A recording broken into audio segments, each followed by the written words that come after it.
Hey friends, Amanda here, Bare Bones Living. Welcome back to Vlogmas. And today I wanted to talk about how we are using all the parts that we possibly can from the deer that we harvested. And that's actually something that we take very seriously when we harvest any animal, whether it is a wild animal or an animal that we raise specifically for consuming. And so when Mike got the deer, we were super excited, and I already showed you guys that we got about 25 pounds of edible meat off of that deer. But then it didn't stop there. And so what I did was I took all the bones, because we took all the meat off of the bones.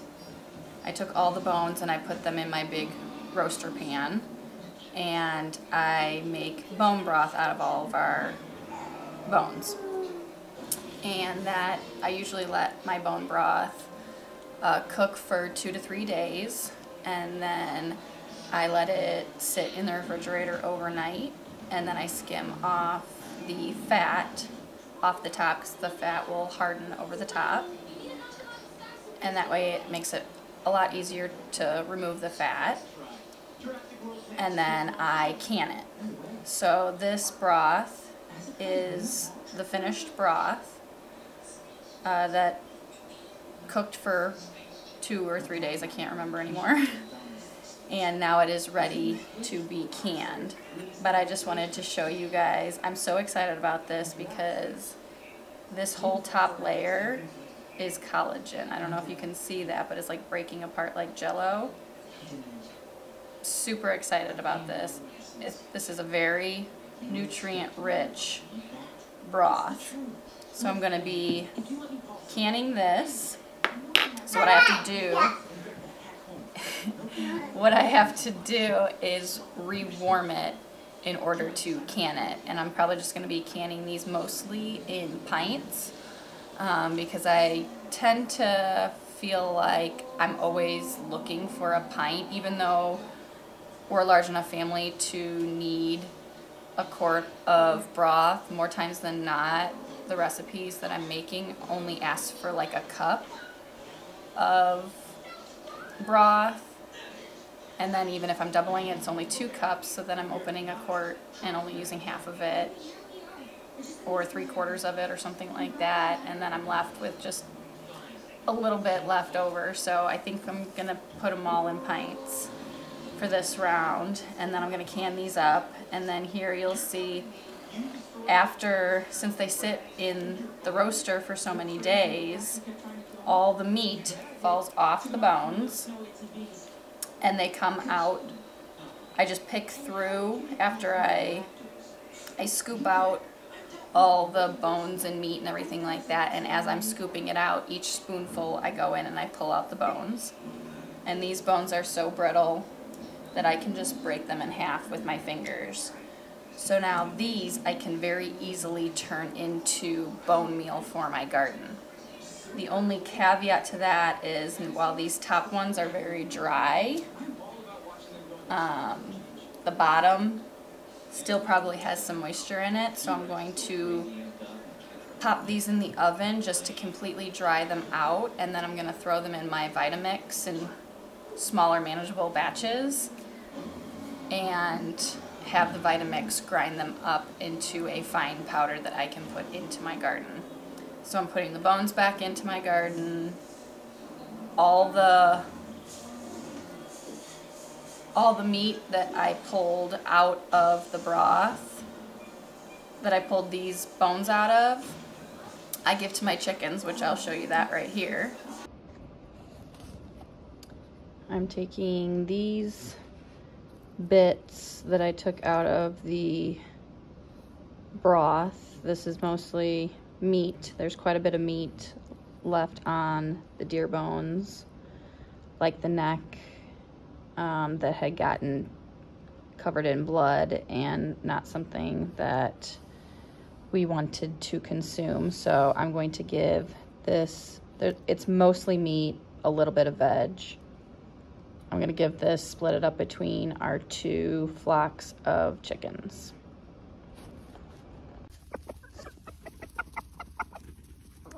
I think they're pretty happy with that.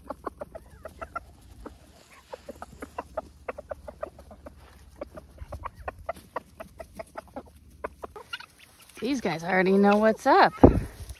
Do you know I brought you something?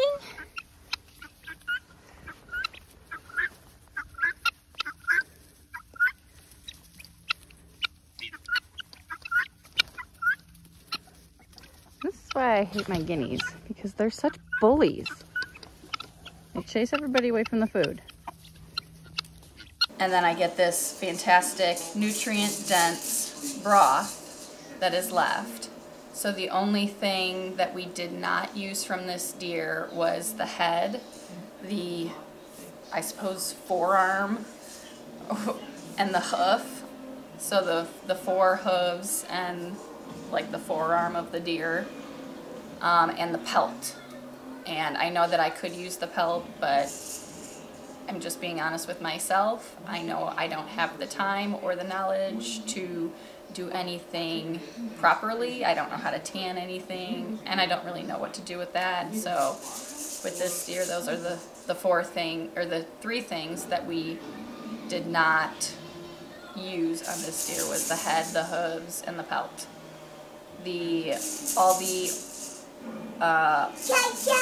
innards of the deer got split between our chickens. The liver got split between my cats and my dog.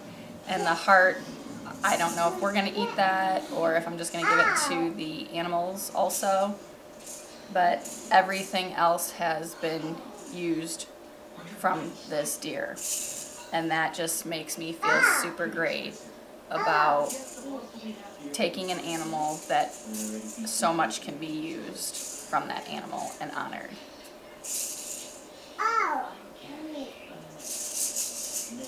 So what I'm going to do now is put this, oh thank you. I'm going to warm this back up, so I'm going to see how much I can fit into here and get this canned up. You can see that there's moisture still on these bones, but that's why I popped them in the oven to completely dry them out and try to dry the marrow that is inside of these long bones as well. So then this is one of the trays that came out of the oven. I just had these in at 350 for maybe 20 minutes, and these all seem pretty dry and easy to break, but none of the long bones obviously are here. This is like the biggest, but it's fairly hollow and I can still crack it. Ooh, it is hot though. I can still crack it with my hand before it starts to burn. So this is before, and this is the after. And it doesn't look like much, but this is just one batch. So I'll add this to my mason jar. So I wound up with 2 quarts of bone meal, and I'm super excited about that. And some of the pieces are a little chunkier than others, but I didn't feel like totally disintegrating my Vitamix blades, and I'm okay with there being a couple of little shards in there. It'll still feed my soil, and it is super dark, and that's because of the marrow that was inside those long bones. This is mostly long bone. This quart is made mostly of the long bones, so that's what had all the marrow in it, and those are tougher bones also, so that's why they look so different, but super excited to have these that I can add to my garden when I decide to get back into my garden. And then I ended up with 19 pints and 2 quarts of venison broth, which I'm super excited about, and it smelled absolutely delicious. But I'm super excited to have this on my shelves, and I just had a thought today that this could not have come at a better time, because I plan on doing the pantry challenge, the Three Rivers pantry challenge. And I did that last year. I think I did it last year too. I think I've done it now 2 years in a row. And yes, I did, because I made the rule that we could go to the store for our dairy products, because we don't raise any of our own dairy products. But this will be perfect for in preparation for the pantry challenge. And what that is not going to the grocery store for the whole month of January and February, and just consuming what you have built up in your pantry and what you have prepared for the whole previous year. So this will go far, and I'm super excited to add it to my pantry, and it's super nutrient dense, like you guys saw. There's a lot of really good collagen in this, so I'm excited to try it in a recipe. So stay tuned for that. And I'm super happy with how we have used this deer so far. Also stay tuned to see how we use the meat that we harvested from this deer later on, after we harvest our pig beans in a couple of days, maybe a week from now. I'm just waiting to get the fat from him to be able to make meat sticks and maybe some sausages, but also just to mix in with the ground venison to give it some fat as well. So stay tuned for all of that, and I will catch you guys tomorrow. Thank you guys for stopping by today and joining in on our journey here at Bare Bones Living. We'll catch you on the next one.